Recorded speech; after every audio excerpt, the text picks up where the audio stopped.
I made a mistake. I want to come home. 6 years too late. Before I begin, let me say this.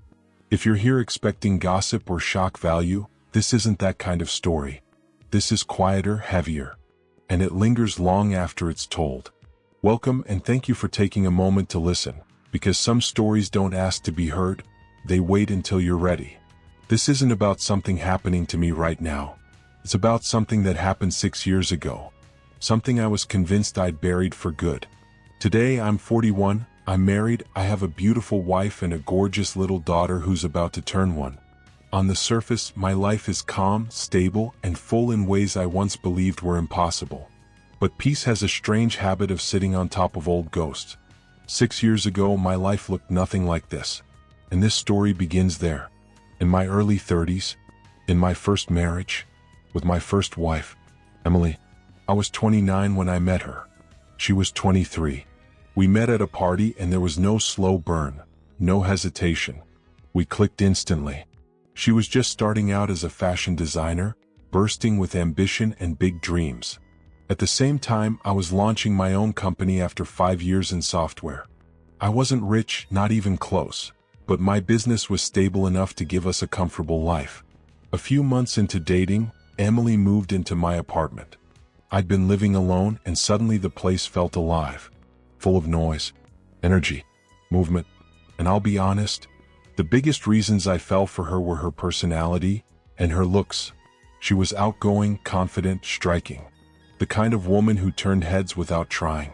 You can call that shallow if you want. But when you're 29, you don't yet have the wisdom you earn later in life. And sometimes, you pay for that lack of maturity in ways you never see coming. So stay with me, because what happened next didn't just change my marriage. It reshaped the man I eventually became. We dated for 2 years before getting married. Emily wanted a fairy tale wedding, the kind she had imagined since childhood. Everything had to be perfect. The venue, the decor, the guest list, it was all meticulously planned. It cost me a fortune, but at the time I didn't care. I was focused on being the perfect husband. The first 2 years of marriage were smooth. No major fights. No dramatic issues. I genuinely believed we were solid. Things began to change after our second anniversary. Emily enrolled in a master's program in fashion. She dreamed of working in Hollywood or for a major television network. In college, she was suddenly surrounded by younger people. Early 20s, carefree, no real responsibilities. That environment excited her. She became fascinated by their lifestyle. She started saying things like she married too early, that she hadn't lived enough. At first, I dismissed it as temporary FOMO. I assumed she'd grow out of it and realize that life was more than parties and hookups. But instead of fading, it intensified. She started staying out late, partying nonstop, going on spontaneous trips, endless sleepovers. Meanwhile, I was deep into building my business. I truly believed my personal life was stable, so I poured myself into work. Her program lasted 18 months. I kept telling myself things would normalize once it ended. They didn't.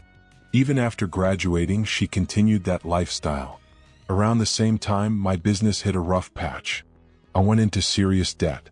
I was stressed, exhausted, and barely holding things together. Instead of supporting me, Emily mocked me. She criticized my decisions and belittled my struggles, conveniently forgetting that I had paid for nearly everything during her studies. Even before that, her income was insignificant compared to mine. I covered the household expenses so she could enjoy her freedom. That's when another man entered the picture. A guy from her master's program landed an assistant role at a well-known designer house. Emily was completely infatuated with him. She began comparing us. His career, his confidence, his humor, even his looks. I was working 12 to 14 hours a day.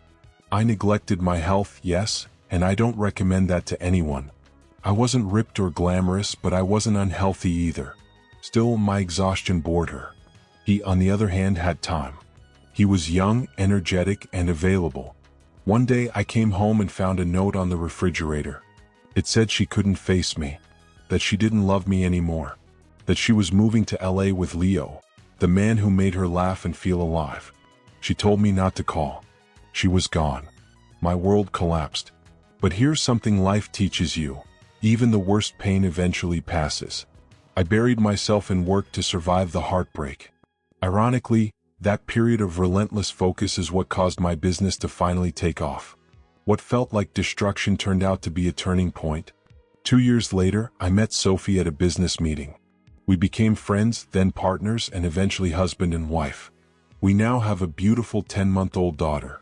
Sophie is everything Emily wasn't: kind, grounded, supportive, and most importantly, my best friend. I thought that chapter was over. Until last week, Emily walked into my office. At first, I didn't even recognize her. The vibrant woman I once loved was gone. She looked pale, tired, and broken. With her was a 3-year-old daughter and an infant just a few months old. She collapsed into tears the moment she stepped into my cabin. Her older child waited outside while she held the baby and begged for forgiveness. She told me she went back to our old house, only to find it sold. I had moved on, bought a bigger home, and built a new life. She didn't even know I was remarried. She said Leo turned abusive after their daughter was born. She suspected he cheated while she was pregnant. When she confronted him, he mocked her age and fading beauty. He was 6 years younger. She depended on him financially. During her second pregnancy, he didn't even come to the hospital. He insulted her, humiliated her, and abandoned her emotionally. Eventually, she fled back, just like she fled from me. When she left me, I wished her misery. But standing there, hearing her story, I didn't feel satisfaction. I felt sad. She apologized. She begged. She wanted forgiveness. And that's where this story truly leaves you thinking. Because sometimes, life doesn't punish people the way we imagine, but it teaches lessons far harsher than revenge ever could. She told me karma had finally caught up with her. She said the pain she was living with now was punishment for the way she had hurt me. According to her, she had been young, impulsive, and too immature back then to understand the difference between the right people and the wrong choices. I asked her to calm down. I told her gently, but firmly, that I had already forgiven her, and more importantly, that I had moved on with my life. That's when she grabbed my hands, pressed them against her cheeks, and completely broke down. She cried uncontrollably. Through her tears, she begged me to take her back. She promised she would change, that she would be loyal, devoted, and the best wife imaginable. I slowly pulled my hands away. I told her the truth. I told her I was married. I told her I had a child. Then I turned the photo frame on my desk toward her. She picked it up, stared at it for a long moment, and then collapsed into sobs all over again. I didn't know what to say, so I said nothing. She stood up and told me I was her last hope. But as she looked at that picture again, she realized she didn't have one anymore. She walked out. The moment Emily left, I called Sophie and told her everything. I couldn't focus at work after that. My chest felt heavy, my thoughts were scattered, and I went home early. I was clearly shaken. Sophie held me and reminded me of something I already knew but needed to hear. I was not responsible for Emily's suffering. Emily made her own choices, and those choices came with consequences. She was right. Emily chose the affair. Emily chose to leave. Emily chose the illusion of excitement over stability. I thought Emily might reach out again. She didn't. At least not right away. Even though I loved Sophie and adored my daughter, I'd be lying if I said Emily's sudden appearance hadn't disturbed me. Not emotionally, but psychologically. Seeing someone you once loved reduced to that state leaves a mark. I talked about it with Sophie over the next week. Sophie is more than my wife, she's my closest friend. Still, I didn't want to burden her by constantly revisiting Emily's story. She's secure, but she's human. I didn't want her to think my concern meant lingering feelings. It didn't. I felt no love for Emily. Only sadness for the life she destroyed. Then weeks later she showed up again. My assistant handed me a note during an important meeting. One word on it made my concentration vanish. Emily. I ended the meeting and went to see her. She looked worse than before. She told me that after learning I was married with a child, she went back to Leo hoping to fix things. Instead, her situation deteriorated. She discovered he was sleeping with multiple women from his workplace. When confronted, he openly admitted it, saying she was no longer young or attractive enough. Things escalated. He became physically abusive. She said she needed help. Financial help. She hadn't worked since getting pregnant with her first child. The gap in her experience made finding a job nearly impossible. To make matters worse, Leo had never married her. He had convinced her that marriage was pointless, something she once mocked me for believing in. Now she realized the cost of that decision. No marriage meant no protection, no alimony, no security. I asked her how much she needed. She didn't answer. I wrote her a check for $330,000. I told her to use it to rent a place, stabilize herself, and rebuild her life. I suggested she find any job, fashion or not, and start fresh. She thanked me and left. This time, I hesitated before telling Sophie. But honesty mattered more than comfort. That evening, she noticed my tension and asked what was wrong. I told her everything. Sophie stayed calm, but her reaction was distant. She didn't argue about the money, but she warned me that this could not become a pattern, that Emily could not become dependent on me. I understood her completely. Her concern wasn't jealousy. It was boundaries. I assured her that I had no feelings for Emily and that I helped purely out of compassion, not obligation. She recovered quickly, but her words stayed with me. You can't take responsibility for someone who is no longer your problem. You have a family now. She was right. Update 2. Some people accused me of still having feelings for Emily. Others suggested I might cheat or take her back. That's not reality. I was shocked by her condition, not emotionally pulled toward her. I helped her the way I would help any person in extreme distress. I haven't forgotten how she mocked me, humiliated me, and abandoned me when I needed her most. That period nearly broke me. I will never jeopardize the life I've built with Sophie. Boundaries matter. Update 3. After reading the comments, I had another honest conversation with Sophie. I reassured her completely. I told her she was my partner, my anchor, and the mother of my child. A week later, Emily texted me again, asking for help with her rental process. I declined, saying I was busy. Then the messages changed. She started talking about loneliness, about misery, about how broken she felt. Then came the emojis, hearts, romantic messages. That's when I shut it down. I told her clearly that I was uncomfortable and that this needed to stop. She suggested we remain friends. I told her I already had my best friend at home. She backed off for now. She started sending me romantic reels and emotional posts again. That was the final straw. I warned her clearly that if she kept doing it, I would block her everywhere. I told her my wife was uncomfortable with me even communicating with her, and I wasn't willing to risk my marriage for anyone, especially not my past. After that warning, she stopped. The following week was my wedding anniversary, and this time I went all out for Sophie. I planned something extra special. I surprised her with a trip to the Bahamas. I recorded her reaction when I revealed the destination, and for once I shared it on social media. We stayed in a royal beachside suite. There was a candlelight dinner surrounded by nature, floating flower baskets on the water, and all the quiet, romantic moments that remind you why you chose the person beside you. I'm not someone who posts much online, but this time I did. I shared photos, memories, and captions filled with love.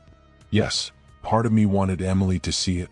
Call it immature if you want, but I needed to send a message without speaking a word. I needed her to understand that my life had moved on, and it had moved on beautifully. And it worked. After seeing those pictures, Emily never messaged me again. She unfollowed me from every platform. I felt relief. I truly hoped that chapter was finally closed. But hope doesn't always match reality. Update 4. The Bahamas was incredible. For those who asked, I shared the full itinerary and cost breakdown separately. But back to the real issue.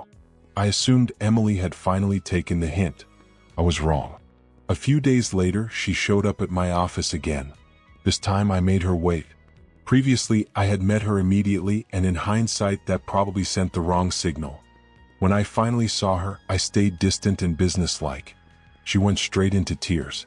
Said her life was falling apart. Said she couldn't raise her children properly.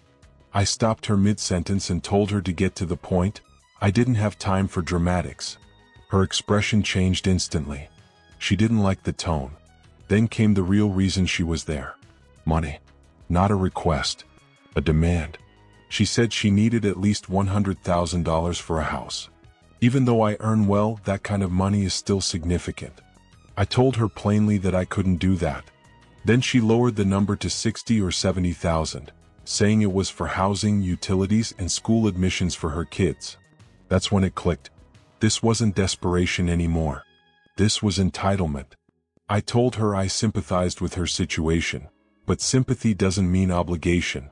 I owe her nothing. She chose to walk away from me for a lifestyle she believed was better.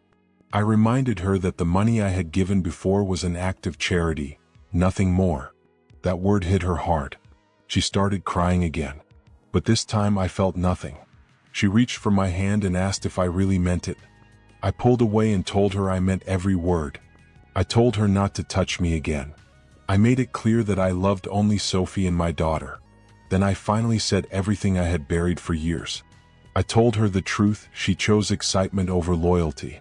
She mocked my sacrifices, minimized my emotions, and walked away without looking back. She made her choice, and every choice comes with consequences. She accused me of humiliating her. I told her I was finished with the victim act. I had given more than I ever should have, and now she was trying to use me one last time. I warned her she was crossing a line by interfering in my marriage. That's when she lost control. She stormed out, slammed the door, and vanished without a word. I shouted after her, "Never come back." She didn't answer. Misery teaches humility, but only if someone is willing to learn. I instructed my receptionist to never let her through again. I blocked her on every platform. There is no path back to me now, because I have a beautiful life with Sophie and my daughter, and I will not allow my past to poison what I've built. Some doors don't close quietly, but once they're shut, they stay shut. If you connect with stories about betrayal, boundaries, and reclaiming your life, make sure to subscribe to Dark Infidelity Stories. Hit like, share, and leave a comment.